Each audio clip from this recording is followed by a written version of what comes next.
Aujourd'hui, c'est une journée historique pour le Bayer Leverkusen, qui vient d'être couronné champion de la Bundesliga après une victoire éclatante de 5-0 contre le Werder Brême. C'est la première fois dans l'histoire du club qu'il remporte ce titre depuis sa création. Félicitations à toute l'équipe et un grand bravo à Xavi Alonso, l'ancien milieu de terrain du Real Madrid, pour son remarquable travail.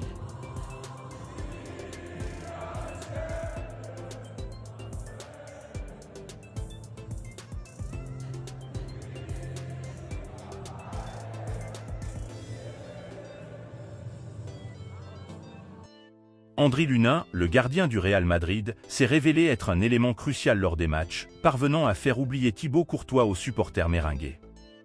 Profitant des blessures des autres gardiens, Lunin a su gagner la confiance de Carlo Ancelotti, qui n'est désormais plus aussi préoccupé par les blessures de Courtois et de Kepa Arrizabalaga. Parlant de Courtois, ce dernier a été confirmé rétabli à 100% hier. Lunin, dont le contrat expire l'année prochaine, n'a pas encore été prolongé par le Real Madrid.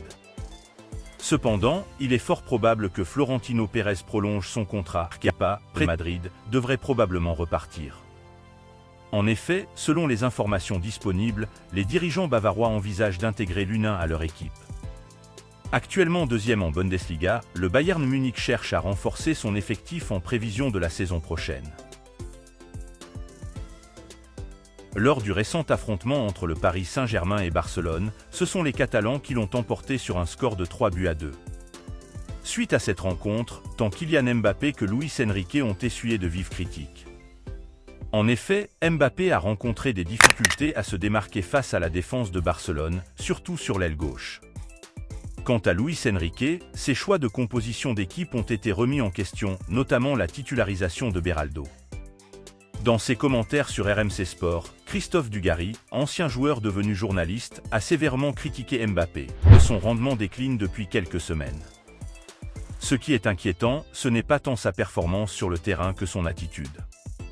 Il a déçu ses supporters, ses coéquipiers et tous ceux qui lui font confiance. Son comportement est une insulte à la compétition. De son côté, Bechante Lizarazu a également critiqué les choix de Luis Enrique. Les changements constants dans l'équipe surprennent. En 43 matchs cette saison, il y a eu 39 compositions différentes. Est-ce une stratégie pour déstabiliser l'adversaire ou est-ce que cela perturbe les joueurs eux-mêmes? Pour le match retour, un peu plus de stabilité serait bienvenue. Et vous, chers abonnés, quelles sont vos opinions sur la défaite du Paris Saint-Germain contre Barcelone au Parc des Princes? Exprimez-vous dans les commentaires. C'est ainsi que se conclut notre actualité du jour. N'hésitez pas à vous abonner pour ne rien manquer des prochains contenus.